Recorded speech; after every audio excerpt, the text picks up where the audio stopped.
Yuk santai arek. Elek. Wis mulai. Tak tulisi. Tulisi apa iki? Bagaimana? Assalamualaikum warahmatullahi wabarakatuh. Maaf ya, salamnya ketinggalan. Saya mau tanya tentang itu loh yang lagi viral di Indonesia yang katanya yang kafir, yang non muslim itu disebut kafir atau gimana wis. Detailnya gimana dalam kitab apa menurut panjenengan Syekh Seharian aja. Perkenalkan ya, ini narasumber kita Seharian aja. Biasa Rek. Silahkan. Saya tertarik bahas ini ya, karena gini. Semakin lama Indonesia itu semakin sedikit-sedikit ribut, sedikit-sedikit huru-hara lah, maksudnya rame gitu loh. Ada permasalahan sedikit yang menurut mereka di telinga kita itu asing, maka langsung kita bergejolak. Oh ini salah, oh ini sebenarnya seperti ini. Iku kan omongan sing gak tuduh, maksudnya omongan sing gak berdasarkan ilmiah blas, gak ilmiah blas omongan itu. Maksudnya gini, kalau kita mendebat atau menolak atau menanggapi sesuatu ini, apalagi sesuatu itu bersifat ilmiah, maka kita harus pendapat kita harus berdasarkan ilmu juga, tidak boleh asal ngomong gitu loh. Dalam kasus ini, misal dulu saya lulusan dari TBS ya, Kudus. Dulu waktu saya ngaji, ada pengajian dialogis, di situ ada yang bertanya, status orang kafir di Indonesia itu dimasukkan kemana? Apakah kafir dhimmi, apakah kafir harbi, atau musta'man, atau mu'ahad? Jawaban oleh kiai saya yang sangat alim bagi saya mengakui benar bahwa beliau alim. Orang kafir Indonesia ini itu tidak bisa dimasukkan ke salah satu, atau ya semuanya tidak bisa menjadi gimana ya? Orang kafir Indonesia itu tidak bisa dimasukkan ke golongan dhimmi atau harbi atau musta'man atau muahad. Karena apa? Kafir dhimmi itu orang kafir yang membayar upeti atau pajak kepada negara yang negara itu adalah negara Islam. Tetapi orang Islamnya tidak membayar pajak, sedangkan di Indonesia orang kafir sama orang Islam dihukumi sama-sama harus membayar pajak. Maka dalam definisi seperti ini, orang kafir Indonesia tidak bisa dimasukkan ke kafir dhimmi. Terus yang kedua, kafir harbi. Apalagi kafir harbi, orang kafir Indonesia walaupun ada sedikit dari mereka yang memerangi, tapi tidak memerangi secara zahir, pasti memerangi di dalam batinnya saja. Maka tidak ada pertempuran darah atau peperangan disebabkan oleh perbedaan agama. Maka kafir ini tidak bisa, kafir Indonesia juga tidak bisa dimasukkan ke kafir harbi. Kalau parah sekali, kalau orang kafir Indonesia bisa dikategorikan ke kafir harbi. Sampean temu wong kafir ning dalan, di jalan sampean temu orang kafir, dia pakai mobil bagus, sampean rampok, itu hukumnya halal. Sampean ambil itu mobilnya, itu hukumnya halal. Dia dibunuh yang nyetir mobil orang kafir itu, nggak apa-apa itu parah. Karena itu dalam kondisi peperangan dan mereka memerangi kita gitu loh. Ada pendapat yang mengatakan separah itu gitu loh. Yang ketiga, musta'man. Musta'man adalah orang kafir yang meminta perlindungan kepada negara Islam. Jadi mereka di satu wilayah yang terdesak, maka dari itu mereka pindah transmigrasi ya benar ya? Iya. Transmigrasi ring negara Islam ke negara Islam, mereka minta perlindungan. Maka dari itu dinamakan kafir musta'man. Dalam konteks ini pun orang kafir Indonesia tidak bisa dimasukkan ke dalam kategori musta'man. Yang mu'ahad, orang kafir mu'ahad, orang kafir mu'ahad itu maknanya antara orang kafir dan orang Islam itu ada satu kesepakatan untuk hidup bersama. Dan sebenarnya ini pun tidak ada di Indonesia.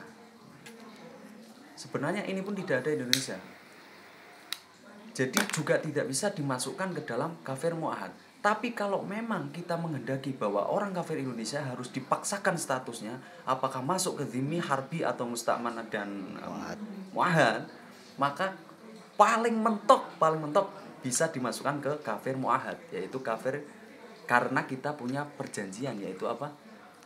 Pancasila. Oke. Ya, dari itu stop sampai di situ. Oke. Jadi orang kafir Indonesia itu tidak ada masalah. Dah, permasalahan sing lagi viral itu kan jangan menyebut mereka yang berlainan keyakinan kan dengan sebutan kafir, melainkan dengan sebutan non muslim. Oke. Non muslim. Iku kan koyok-koyok ada mereka yang menyangkal. Mereka yang menyangkal bilang bahwa ya non muslim itu kafir. Artinya pun sama saja gitu loh. Maksudnya nggak gini.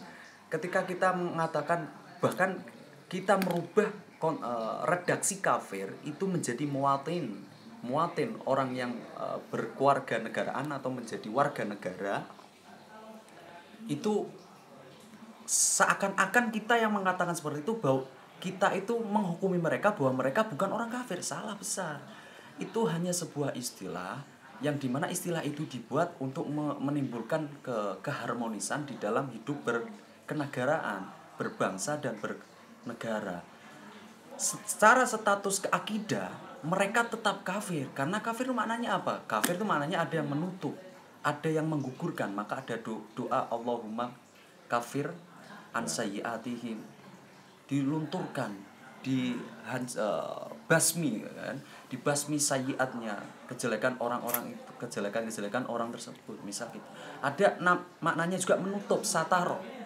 Artinya apa? Kafaro itu juga berarti menutup. Maksudnya menutup di sini dalam konteks akidah adalah menutup keyakinan bahwa kita seharusnya yakin biwahdaniyatillah, dengan Maha Esa Allah, binubuwati Rasulillah, dengan kenabiannya baginda Nabi Muhammad. Tapi kita menutup keyakinan itu sehingga kita tidak percaya, atau orang itu tidak percaya, bahkan memilih keyakinan lain. Maka dari itu dinamakan kafir, sigot fa'il dari kafaro gitu.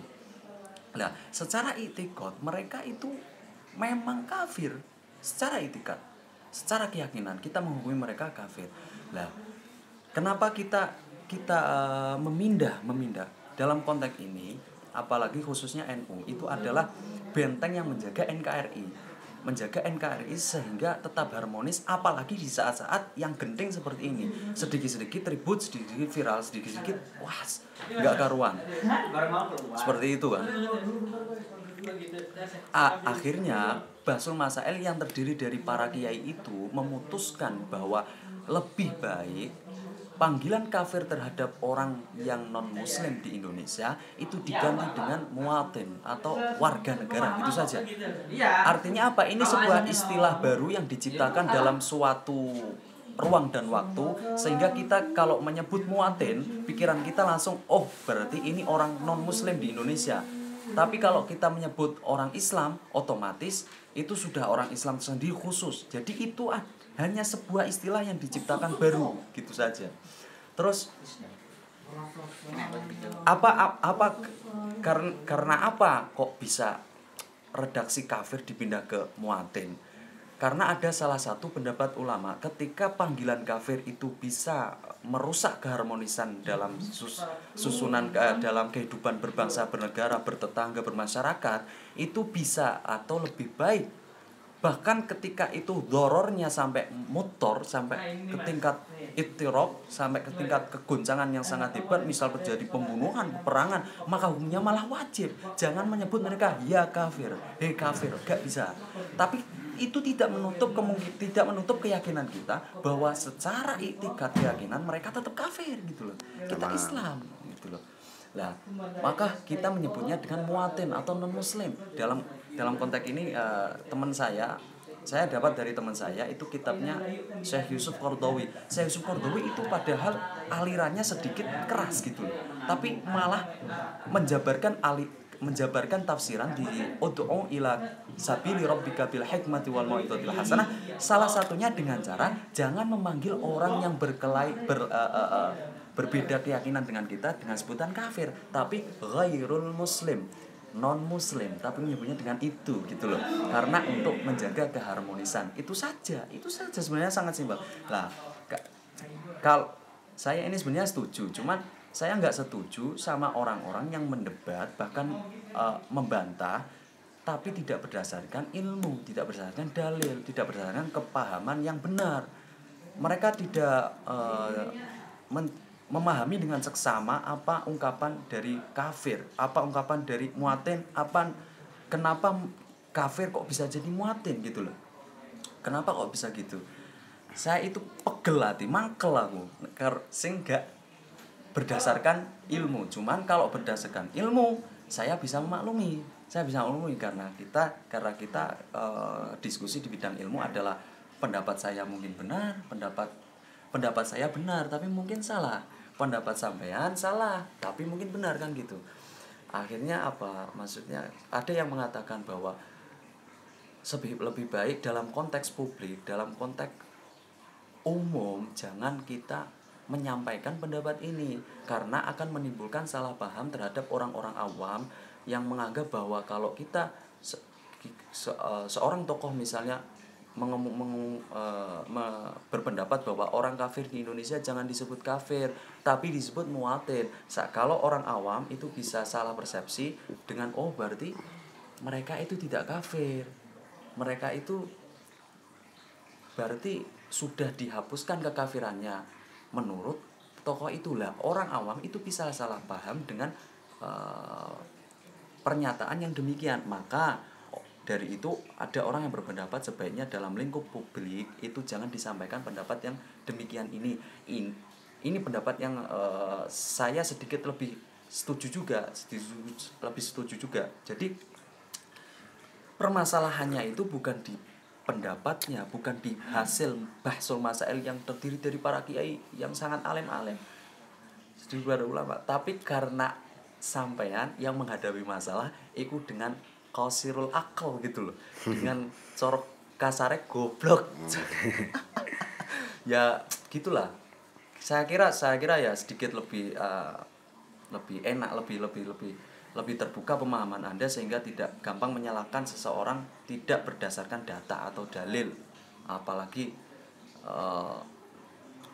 memprovokasi orang lain sehingga ikut menyalahkan ini itu ya. Gitu Mas Bro. Jadi keputusan LBM itu tidak memperkeruh hubungan warga negara kan gitu. Enggak. Masalahnya itu cuman bahkan niatnya untuk menambah keharmonisan, apalagi pilpres kan serang sana serang sini. Iya, benar. Terima kasih ya untuk ini sahabat saya namanya Sahrian aja. Kalau mau boleh tanya-tanya silakan hubungi Instagramnya namanya Sahrian aja. Sekian dari saya. Terima kasih. Assalamualaikum.